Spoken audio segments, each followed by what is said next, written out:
Good morning students. I hope you all are fine at home and preparing very well for your exams. So regarding physics, you all got the syllabus. There are only two chapters. First one is human eye and the colorful world and second is electricity. Okay, so study it well, and today we are just going through the topics, just a small revision. Okay, so first we will discuss with human eye and the colorful world. As you know, the first part of the chapter, that is the structure of human eye, then defects and their correction, that ray diagrams and all topics are deleted by the CBSE board, and so we have to start with refraction through a prism. Okay, so you have studied the refraction through a prism, in which we are mainly focusing on the angle of deviation. Refraction through a prism, mainly we are discussing what? Angle of deviation.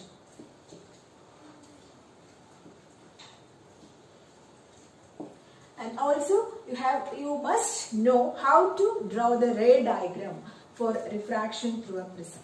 Okay, so as you know, in a prism the light ray is entering from which medium? From a rarer medium like air to a denser medium like glass. Right? So when it moves from a rarer medium to denser medium, what will happen? The light ray will bend towards the normal. So the light ray will bend towards the normal. So if you are drawing a normal here, normal should be perpendicular to the surface. So these two are the refracting faces, and here this is the normal. So this is the angle of incidence. The incident ray making an angle with the normal is called the angle of incidence. Then the ray will bend towards the normal, and then it emerges out of the prism like the ray bent away from the normal, because it is moving from denser to rarer medium. Here also you can draw a normal like this. So this is the angle of emergence. Right?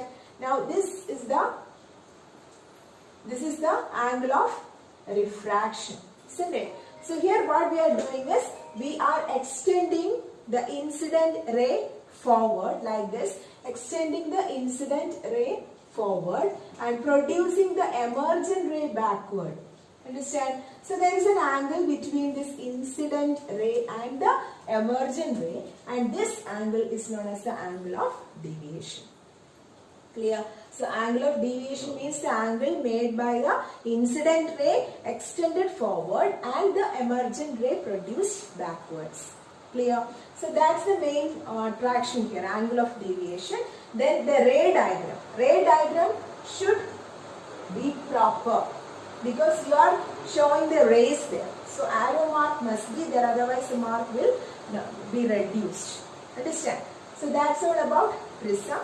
Then we directly move to dispersion, isn't it? The phenomenon of light known as dispersion. What is dispersion? Dispersion means the splitting of white light into its component colors. Splitting of white light into its component colors. Clear? So splitting means, as when white light enters into a glass prism, it gets split into 7 component colors, and that phenomenon of light is known as dispersion. Clear? So here we are defining certain terms like spectrum. What is spectrum? Spectrum means arrangement of the colors. Isn't it? The arrangement of colors in a white light according to the increase in wavelength or increase in frequency. That arrangement is known as spectrum. Okay. Now here inside the prism, when you allow light to pass through, you can see that it's split into 7 colors.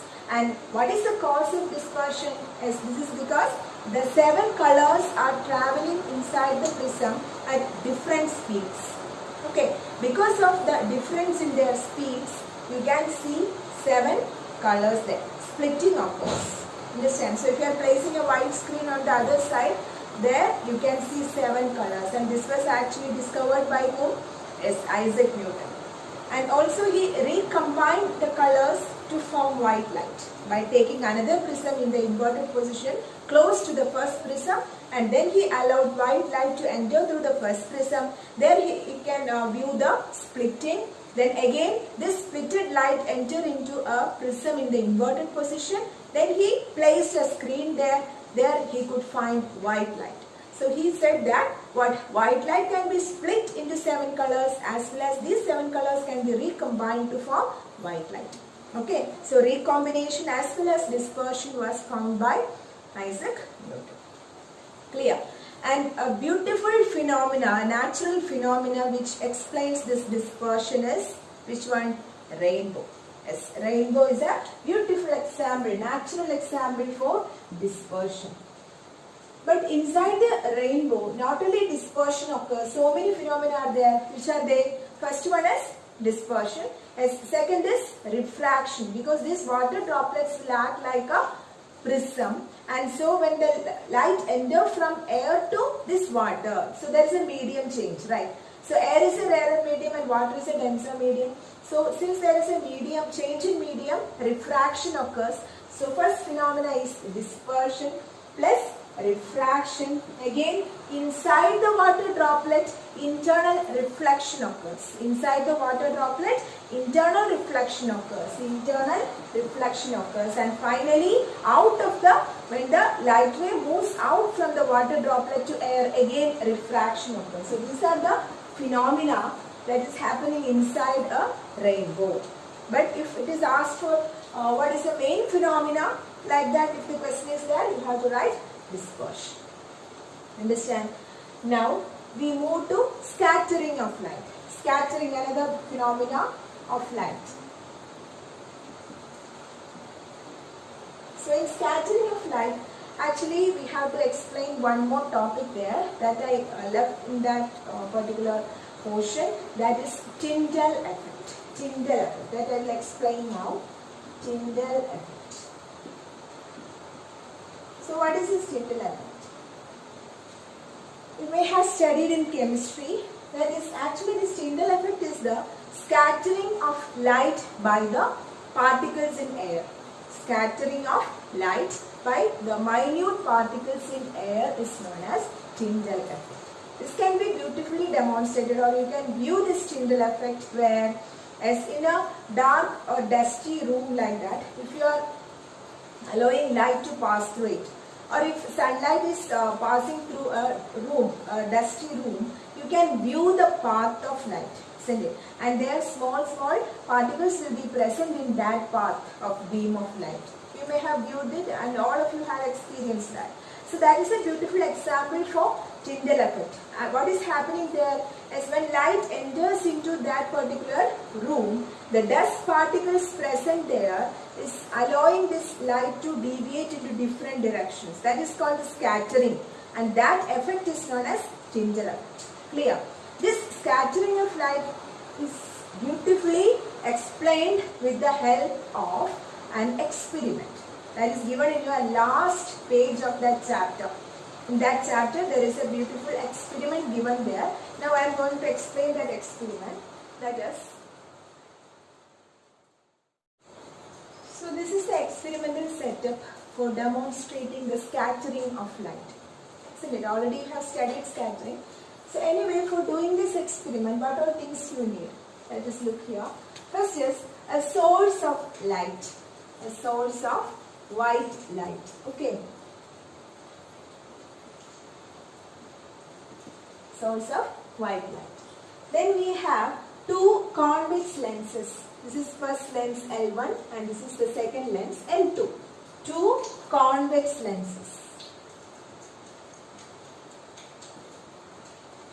Clear? Then we have a water tank containing water. Water tank filled with water. Then we have a slit. Cardboard with hole, or you can say it as a slit. Slit means small hole. Okay. Cardboard with a small hole. Finally, we have a screen. Okay. So these are the things needed to demonstrate the scattering of light. So first of all, what we are doing is, we are allowing the light to pass through the first convex lens from this source of light. So by placing the source of light in front of a convex lens, light will pass through the which lens? Convex lens. So while it passes through the convex lens, as you know, it will turn this particular point source into parallel beam of light, isn't it? Parallel beam of light. So the parallel beam of light will move like this, and then here one slit is placed there. So why we are placing slit? If the light is coming like a huge or large beam, to make it into a small, convenient, proper beam, we are using a slit. Okay. So when it is passed through a slit, a large beam will turn into a small beam. Clear? Then this particular beam is allowed to fall into the second convex lens. So when a parallel beam is falling into a convex lens, it will turn into a point. These things you have studied in convex lens, right? That is, from a point source, if the light ray is passing through a convex lens, it will turn into parallel rays. And if parallel rays are passing through a convex lens, it will focus to a particular point, right? So these two phenomena are actually happening in these two lenses. Now here you are getting the image. So first we are passing a white light. This is a clear water tank filled with water. Then you can view a circular patch, a white light in the form of a circular patch. Clear? Now secondly, what we are doing is, we are putting, listen carefully, we are putting sodium thiosulfate. Okay, solution into this particular water, and also a few drops of sulfuric acid. Clear? Sodium thiosulfate and sulfuric acid. When we are putting these two into this clear water, what will happen is, this will turn into a colloidal solution. You have studied what is a colloid, you know. Colloidal solution. So colloidal solution means as a few particles are suspended there. Isn't it? The particles will be settled down there. Clear? So in this particular solution, after some time, sulfur particles will be suspended at the bottom. Okay, sulfur particles will be there. So what is going to happen? When the light ray is entered into this particular solution, which solution? It's a colloidal solution now. So here, when it enters into this solution, small particles are there, very minute particles are there. So light will hit the particle and the light gets scattered. As you know, the white light consists of how many colors? 7 colors are there in the order Vigior, isn't it? Vigior. Okay. Among this red is having the highest wavelength and violet, indigo, blue having the least wavelength. These are things you know. So what they observed is that in this particular water tank, at the sides of the water tank, 3 sides of the water tank, they could observe blue color. Okay, blue color. That means, okay, first I will tell the observation, blue color, and after some time you can see a red patch on the screen, orange reddish patch on the screen. Understand? So first what they observed is blue color on the 3 sides of this water tank and red patch, red circular patch on the screen. So what does it indicate? What does it indicate? As scattering. How scattering occurs? So scattering depends upon certain factors, mainly the wavelength of light, isn't it? In this particular colors, this area, that is violet, indigo, blue region is having the least wavelength. You know that. So least wavelength will scatter more. You have studied. Least wavelength will scatter more. So since it is scattering fastly, you can view the blue color on the sides of the water tank. Okay. But remaining is when all the blue colors and all are scattered away, remaining or the balance will be in which color? Red color. So that you are viewing a red patch, red circular patch on the screen. Understand? Why you are seeing blue color at first here? Because blue color is scattered away. Remaining the balanced color of the light that reached this point, at this point, is red color. And that shows that the color having the smallest wavelength or the least wavelength will scatter more, and the color having higher wavelength will scatter less. Okay, here which color scatter more? Blue color, because it is the shortest wavelength region, and red, orange, that region is having higher wavelength, so they will scatter less. Since they are scattering less, the remaining portion of this light containing which color? Red color. And the screen is also in red color. Clear? So this is a very beautiful experiment to demonstrate the scattering of light. Then we have studied certain applications for scattering of light. Which were they? First is blue color of the sky, and second one is reddish color of sun during sunrise and sunset. Okay, blue color of the sky is due to scattering of light. Again, reddish color of sun at sunrise and sunset is also due to scattering of light. Okay, that also you have to study it clearly. Then we move to atmospheric refraction, which includes the phenomena like advanced sunrise, delayed sunset, isn't it? And also the twinkling of stars. So these are the phenomena which is because of atmospheric refraction of light. So study it properly, and there you have studied that how many minutes advance or delay is 2 minutes, isn't it? And also in the case of twinkling of stars, you have studied that the stars will twinkle but the planets will not twinkle. Why? It's because of the size. You know that. So study those things clearly. Read the text thoroughly. Okay. So these are all about the chapter Human Eye and the Colorful World. Read the text clearly, study the notes properly, and then attend the exams. Okay. Now we will move to the second chapter, that is electricity. So in this chapter electricity, first we discussed what is a electric charge. Isn't it? Electric charge.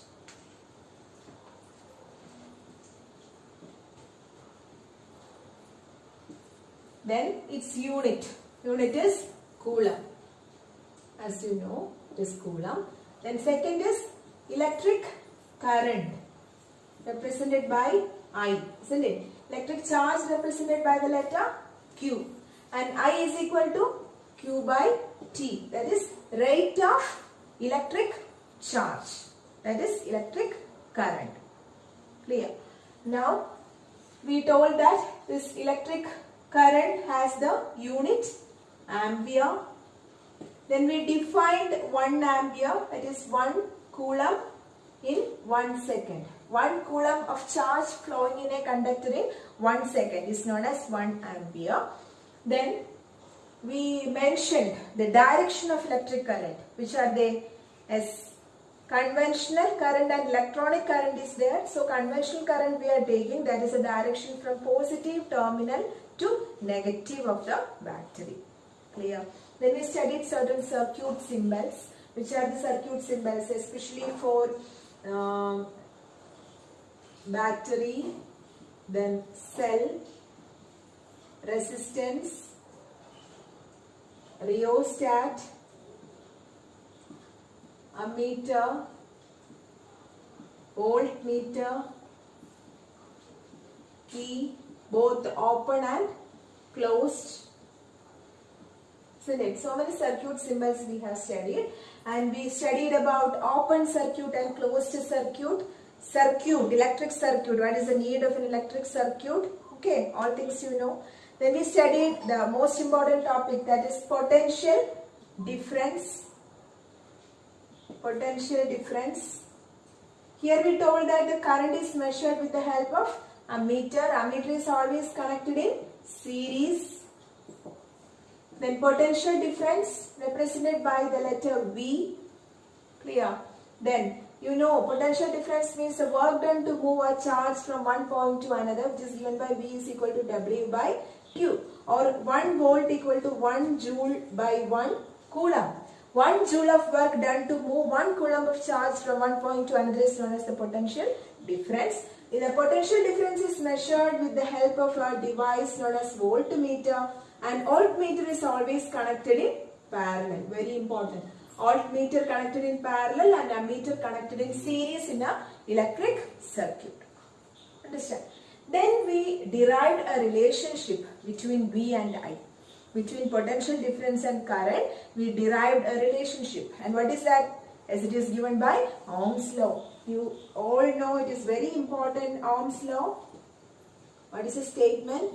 Statement is, as the electric current flowing through a wire or a metallic conductor is directly proportional to the potential difference between the ends of the metallic wire, provided the temperature remains constant. So with this statement, we derived one equation, that is V proportional to I, or V is equal to I into R. What is this R? R is the constant known as resistance, and the unit of resistance is ohm. Isn't it? Unit of resistance is ohm. Here we draw one graph between V and I, which will give you a straight line. If you are taking the slope of this graph, it will give you the resistance, because slope will give you the y distance by x distance. It is V by I is equal to R. So after that, we discussed the factors affecting resistance. What are the factors affecting resistance? First is length of the material. Second is area of cross section. Isn't it? Third is temperature. And fourth is nature of the material. Clear? So these three things you have to study now. This is also important, but you will study detail in 12th. Okay. So length, area and nature of the material mainly. It also depends upon temperature.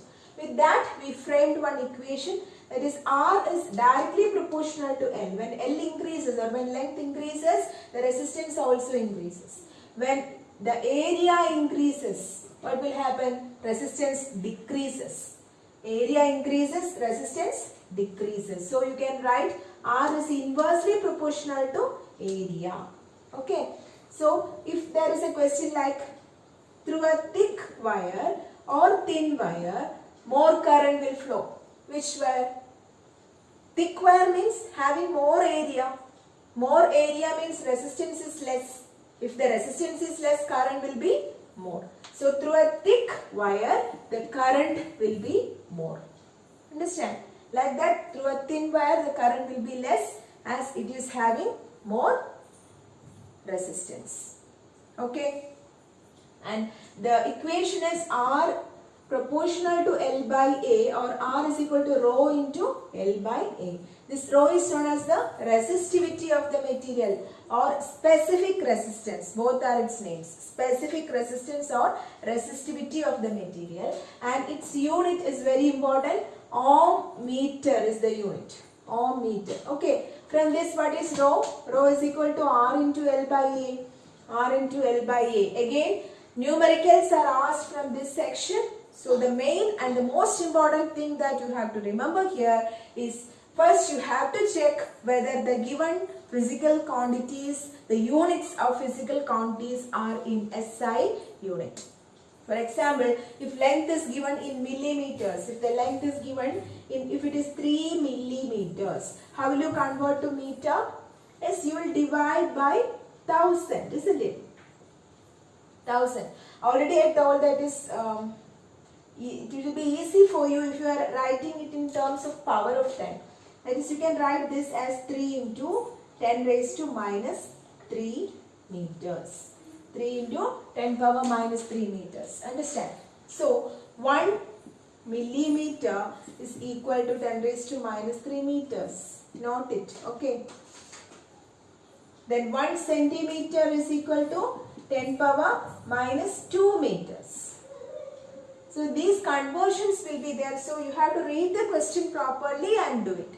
And if you are not doing the conversions and finding the answer, means it will be wrong. So always check whether the given quantities are in its proper unit. That means in SI system. If it is in millimeter square, if area may be in millimeter square, then how will you change to meter square? Yes, 1 millimeter is 10 raised to minus 3 meters, isn't it? So if it is millimeter square means it will be 10 raised to minus 3 the whole square. Clear? So it will be a raised to m the whole raised to n. What is that? A raised to m into n. That is minus 3 into 2 will give you 10 raised to minus 6 meters square. Clear? So millimeter square can be converted to meter square by multiplying it with 10 raised to minus 6. Centimeter square can be converted to meter square by multiplying it with 10 raised to minus 4. So such things you should be properly attentive. Okay. Then substitute the values and find the answer. And also check which quantity you have to find. Sometimes it may be length, sometimes it may be resistivity, sometimes resistance, area, anything it can be. So first write the general equation. There for writing the equation marks is there. Then substitution, calculation, for everything marks is there. So you have to write it step by step, you have to write. Okay. So calculation part should be there. You are going to face the board exams, that's why I am saying this. So be careful when writing. Okay. So this is all about the resistivity.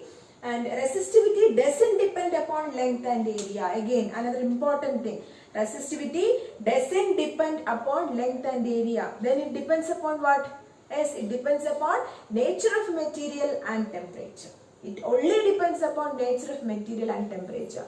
If the length is increased, no change for resistivity. It is a characteristic constant of a particular material. If the area is increased, no change for resistivity. But the resistance will change. Because resistance depends upon length and area.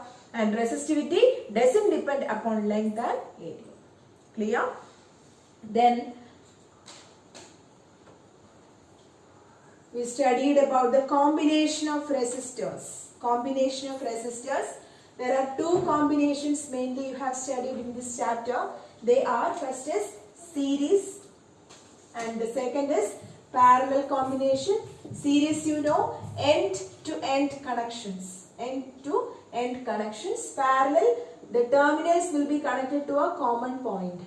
This is parallel connection, isn't it? There you have derived an expression to find the effective resistance. Effective means if there are n number of resistances, if there are large number of resistance in a circuit, you have to find the total resistance there. That is called effective resistance. So how will you find the total resistance or effective resistance in series combination?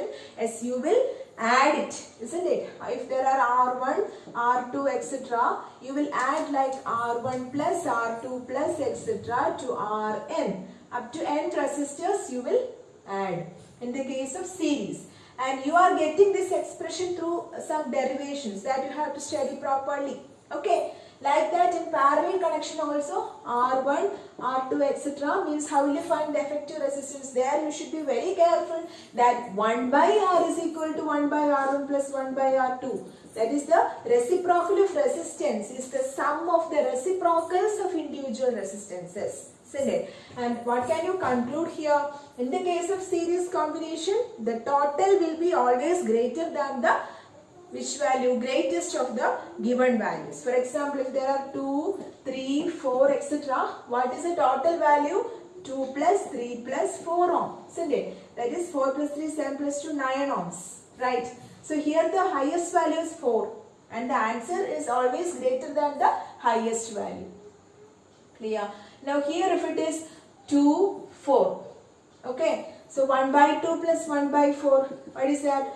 4 plus 2 by 8, which is 6 by 8 or 3 by 4, isn't it? Then you have to take the reciprocal, isn't it? Then only you will get the effective value for R parallel, that is 4 by 3. If you are finding 4 by 3, it is always less than which value?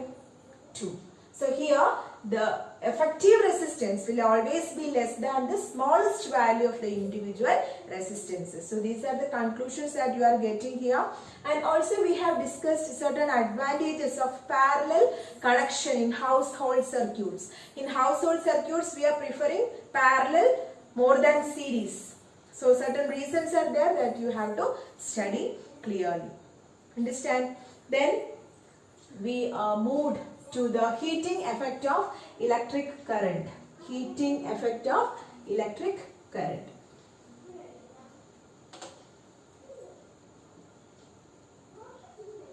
So in heating effect, there is another famous law, that is Joule's law of heating. Joule's law of heating. And what was the law?